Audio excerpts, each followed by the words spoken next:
Okay. Well, welcome to the Modern Frequency interview. Again, I appreciate your time, Ian. And I want to get right into it. It was such a groundbreaking time in the early 90s when you guys debuted out on the scene and with EMF, obviously. Why reunite now? And do you think your music can have the same impact as it did in the 90s? Thank you. Great to see you, Robert. Great to be here. Uh, why now? I don't know. I think looking back at the 90s and what happened when we got together then, it was so natural, and it happened because the stars aligned, because James and I met each other. We had great chemistry. We wrote those songs. The band had a great energy, and all the sort of pieces just fit into place. And I think the same thing has happened again now. I mean, for whatever reasons, I think just the pressure at the time, the band sort of faded away in about 1995, but we've always been in touch and always been close and played concerts occasionally because we loved playing. And James and I have always written the occasional song and got together and loved being together. Mhm. But something happened at the 30th anniversary shows, and I think 2021, and we went out on stage, and the whole audience sang like the words to everything, and it was like, we were gobsmacked. It's like, oh my God, there's still a lot of love out there. There's still an EMF community, and I think we just felt like it was time to give some of that love back. And we wrote some songs and we made the Go-Go Sapiens album, and then wrote some more songs and made the Beauty and the Chaos album, and toured a bit and toured some more, and it just feels like the stars have aligned again, and naturally it's just felt like the right moment to do it. And Your music back in the day reminds me of today's EDM scene. Do you think you guys paved the way for that, or? I think I'm I think it's a rather grand claim to say we paved the way for it. I think we might have been part of it because, um, we ourselves were responding to this sort of acid house movement, because that electronica we loved, and we used some of that electronic sound in our own sound, but we were also responding to the guitar bands and the hip hop scene and just all those things that were going on around us. And I think if we did something to pass that on to another generation, then I'm happy to have done that. Um, but we were just being inspired by those fat electronic beats coming, that were hitting the dance floor. I remember the time clearly. Like you guys were dominating MTV. It was Jesus Jones, it was EMF, um, quite a few of you, and it was just. Do you think it was oversaturated at the time, or do you think it was like a good time to come out? I mean, Unbelievable, your song Unbelievable was totally like crashing the airwaves. Yeah, that one rock did rather saturate, didn't it? It was like, it was a good, hey, listen, it was a good time. Hey, it worked. I guess it was a good time to come out. And I think we were doing what a lot of bands were doing at the time. I mean, we were kids who grew up playing in guitar bands, but we started hearing that hip hop thing coming. I mean, I remember, going to the discos at the time, and there would be to the clubs, and they'd play Smith's records, and Echo and the Bunnymen and these guitar bands, and then they play Public Enemy, and Right. and I just love both of those things. So I think we were started to put like those grooves, those breakbeat hip hop grooves with the guitars, as did the Stone Roses and Happy Mondays and Jesus Jones and so Stereophonics and so many other bands. and and I think we were just of our time. And I mean, it was it was just a good moment in the UK. So I guess, you know, the US responded to that in some way. Thank you. And uh, so, you know, yeah, that's you know, your question is, was it a good time? Was it saturated? I'm sorry if there were too many of us at the time, probably were. And there's a lot of unbelievable, but you know, to be fair, unbelievable has stood the test of time, and so, you know, that was a good one. So yeah, you know, the US has got good taste. Off the record, I love the second single, the American second single, Lies. Yeah. That was fantastic. And the video is just so like creative. I kept on watching it over and over again. I'm like, this is Right, the so cockroaches, right? The yes, yes. Loved it. And the mud, you guys got into the mud, and I just loved it. I loved it. The new single, Hello People, is very, I think it's a little different for you guys, a little more poppy. Do you think so? Or And I mean, it's funny because some people say it's very much like Children, like the song Children off the record. And I suppose it is inspired by some of that early stuff. And um it's got a it's trying to say have a positive message. It's trying to say, you know, we gotta be kind to each other and be tolerant of people who aren't necessarily like ourselves and don't necessarily come from where we come from, and not get sucked into those hate myths about immigration. And I don't know, you if you're going to say hello people, what's new, you got to sort of say it in a positive way. And so, I don't know, if is it poppy, does it come across like that? It's joyous. Let's say it's joyous. okay, fair enough, fair enough. Why name the album Beauty and the Chaos? What made us call it that? Yeah, why did you name it that?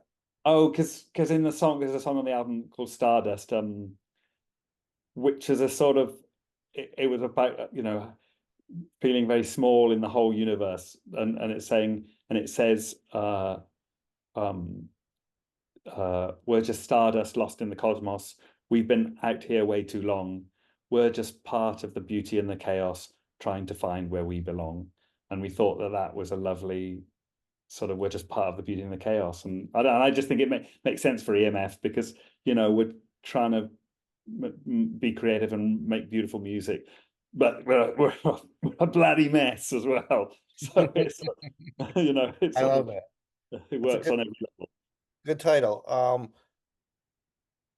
A few more questions for you, and I'll let you go. How does EMF fit in today's musical landscape? Because today you have a lot of pop and a lot of hip hop. Right. I mean, to be honest with you, I don't know Yeah, whether we fit in there or not.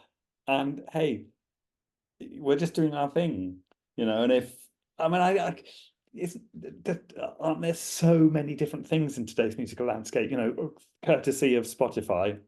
right. You know, you can go anywhere. My son, my 20-year-old son, you know, he discovers things all the time. And sometimes he plays me these things, and I'm like, look, I used to dance to that in the 90s. You know, don't pretend that you've discovered that. That's my jam. And you know, I think there's room for everybody now. You know, there's just, you know, okay. And so what? The contemporary pop landscape is is it's pop music, but it's all sorts in there. You know, I like, you know, some of the, I was listening to Olivia Rodrigo the other day and just thinking, you know, she's got like some rock and roll riffs and some electronic kicks. You know, it's not a million miles away from EMF, you know, in a way. Right. And so I don't know. Hey, maybe we fit in more than we give ourselves credit for. And You mentioned your son. What else has changed for you guys personally through the years? Yeah, do you have families now, or yeah, I mean, we all got families, and that's a good thing. It kind of grounds you, but it also, as you grow up, you think you want to show your kids the good stuff, and then in a funny way, I think that brought EMF back together again. You know, we were like, oh my gosh, our kids never are going to see us play. You know, we need to be doing the good stuff to show our kids what like a great rock and roll band is like. right? And it's been so, I mean, my son came and roadied for me on the last tour, and it was so great, you know, having him there, like packing my guitars up, and hey, boy, you go, sort my guitars out. And Very but cool. he loved it, just seeing his dad perform, and it's great having him on the road, and it's great being back together, you know, sharing the good moments with our own families. Do you think having a family inspired new music to come about? Yeah, certainly.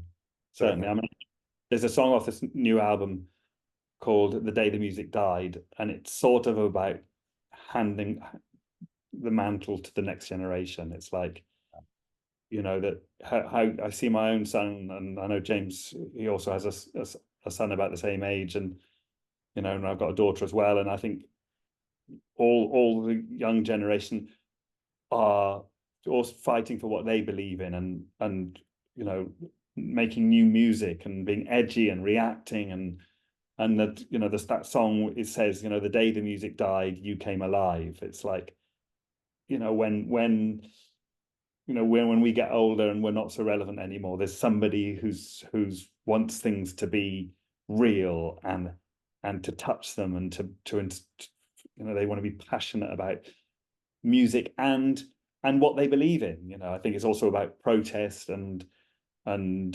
standing up for what you believe in, and there's so many things that the next generation are going to have to deal with, thanks to us messing them all up. And it's sort of about saying, we salute you, that you're there, Do being, hopefully being as alive and as real as we were at your age. And That's amazing. That's an amazing quote. To put it that way. Do you listen to anything right now? Any music right now? Currently, besides Olivia Rodrigo.